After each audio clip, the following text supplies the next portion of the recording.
Your sister thinks mom needs more help at home. But when you talk to your mom, she says she's doing just fine.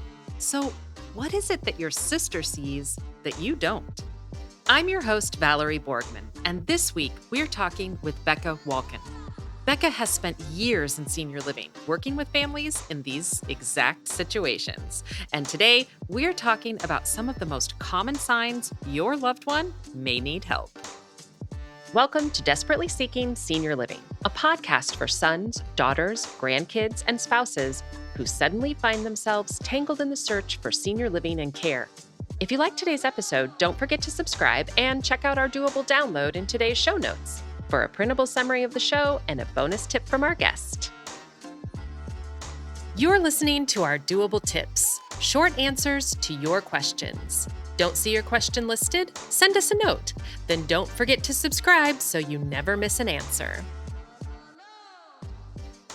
I'm really excited about our subject today because I think it's so important. And it's one of those things that families struggle with, whether they struggle with it in silence or they're asking us for our opinions. And that is, when is the right time to talk to your parents about assisted living? Like, what are the signs? Because I think that a lot of families struggle with that. They kind of feel like, are they being neglectful or is now the Right. time? And, what is my mom going to say? Or they already know, right? They know it's going to be a fight. And you had mentioned that this is really one of the questions that comes up for you a lot too. And Absolutely. so, yeah, so tell me a little bit about kind of how that conversation goes for you. Yeah, absolutely. So something I noticed, I've been in senior living now for most of my life. I started, at 18 years old. And what I noticed is we typically wait too late to have the conversation. The conversation should be brought up very early and often. And it's an uncomfortable conversation. We're taught from birth, grow up and do it yourself and be independent. And then one day we go, think I need help. And how do we ask that question? And how do we see that in our parents or our loved one that they're not asking, but it's time? Yeah, exactly. And also, we want to say too, Bekah, that we're not going to say how old you are, but starting at 18, you've been in senior Yes, living for about many 25 years. years. No, if my math is right. And that's okay. That's okay if it's not. Right? But yeah, you're absolutely right. And the other thing too, I think, is not just that idea that I can do everything on my own, but also when we call our mom or dad and we say, "How's it going?" They're always going to say, "I'm fine. Yes. Everything's fine." Yes, absolutely. And that's true in any interaction. When someone asks how you're doing, there's two things we say. We either say great or we're fine. Great, that's awesome. That's a stop. Everything is great. We move forward with life as it is. When someone says fine, that's a trigger in my mind to Yeah. say, fine's not a fantastic word. Fine's not an exciting word. Fine is just kind of blah. So asking those deeper kind of questions. There's a lot of emotion involved because it's our parent most of the times that we're having to talk to. And our whole life, they've been the one to tell us what to do and in different ways, even as we're Yeah. adults, Yeah. and having to go to them and tell them what to do. And I think that's the biggest hurdle for families to get over. You're not telling them what to do. You're asking them to have a better quality of life. You're asking them to be open to a conversation. These types of things. You're not, that's kind of where that stigma is, oh, I can't tell mom what to do. You're not telling her what to do. You're asking her to be open-minded. Yeah. And please don't, right? Yeah, Like, don't, because you're going to make them regress. exactly. If you tell me what to do, I'm going to stand my ground and say, absolutely not. I climbed this Yes. hill on my own, Exactly. And I think too, starting out with why you're feeling this way. Like, Yeah. what is it about the situation that is worrying you? And I think, having sort of a clear idea of what it is. Yeah. Is it a fall? Are you worried about that? I know you and I have seen residents and seniors we work with walking down the hall and we're like, oh, like Yes. that looks a little unsteady. Right. What are some of the other signs that families should look for? Even start this conversation. Yeah. So one thing I would say is your parent cooking anymore. Microwave meals are obviously not nutritional. They're very high in sodium. They're not heart healthy. As we age, we get more ailments, of course, and our food, whether we like it or not, is medicine. So we really have to be cognizant of those choices rather. So I think when your parent stops cooking, that's a sign that they need more support. I think the other thing too is they're calling you more frequently. Even if they're not asking you for things, they're reaching out more often. I actually wrote an article about social isolation, and I was so just taken back to all of the things that isolation can actually do to us physically and mentally. And so that's another big one is they're not driving their vehicle as often. They're asking repetitive questions. That doesn't mean they have a cognitive decline.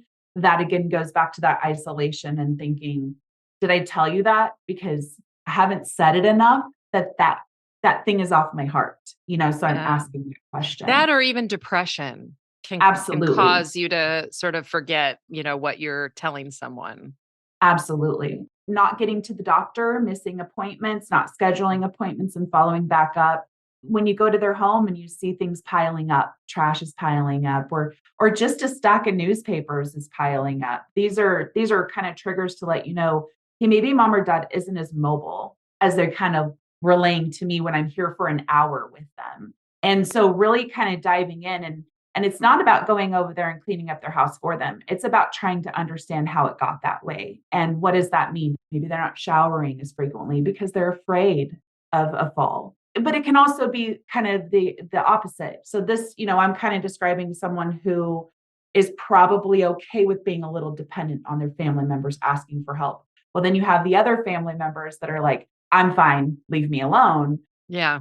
They're actually falling in the bathtub. They're making it to the grocery store and don't remember how to get home, those types of things. And again, Mhm. this doesn't mean they have dementia. I mean, we're on autopilot most of our lives. So when we get older and we have that moment where we're actually in charge of the plane all the time because we don't have anything else to put us into autopilot, Right. we really see like, oh, mom doesn't know her way around, or she is very Yeah. forgetful, or Yeah. there's a lot of things, and it's different for everyone, Mhm. and at the root of it, the family comes to me because they have something that's on their shoulders, and there's that concern there. I've had families reach out to me because dad was on the floor for 8 hours and nobody knew it, and he had a life alert but never pushed the pendant. Well, in assisted living, if you don't come down to lunch, somebody's coming to check. Where you at? You're not gonna sit on the floor for 8 hours. And while that may not happen all the time, how horrible was that one time of being on the floor for 8 hours? People have sloughed the skin off of their heel trying to get up. I mean, just terrible things. And what we're trying to do is make a decision sooner than later and avoid that horrible situation. Yeah. And I think there's a couple of things about what you were saying. I mean, first of all, as a family member that visits however often you visit, and please don't guilt yourself if you're listening now and feeling like you're not doing enough, it's okay. But however often you are visiting, a lot of these changes that we're talking about are gradual.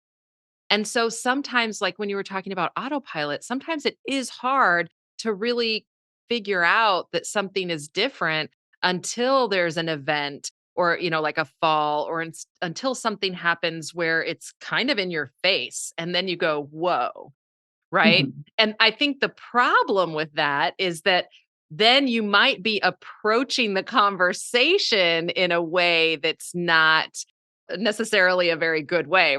It's more from this being shocked as opposed to letting your mom or Mhm. dad sort of catch up to where you're at.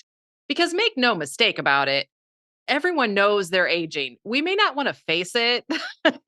Nobody wants to face it. We're Right. all going to be there probably, and it's not going to be a fun conversation. I would say 99% of the time. Right. But, and so I do think kind of approaching the conversation, like giving yourself a minute when you do kind of realize these things that can be, sometimes it can be really shocking. Like, going to your mom's house and using the restroom and the restroom's a mess and we don't have to point out what that might Right. be. I think everyone can kind of get an idea of what that might be, right? And so then you're like, "Whoa, hygiene's an issue." And so some of these things can be really shocking and the temptation is to walk back out into the living room and go, "Mom, what the heck's going on?" Right. So, Bekah, what should families do if they find themselves seeing some of these signs? What would be your number one doable tip? Start sooner than later. Don't let yourself get to a hard spot. Start the conversation early. That would be my biggest one. And if you haven't started the conversation early, unfortunately, because an incident happened, then start it immediately. So that's kind of my big thing. Reach out, ask for help.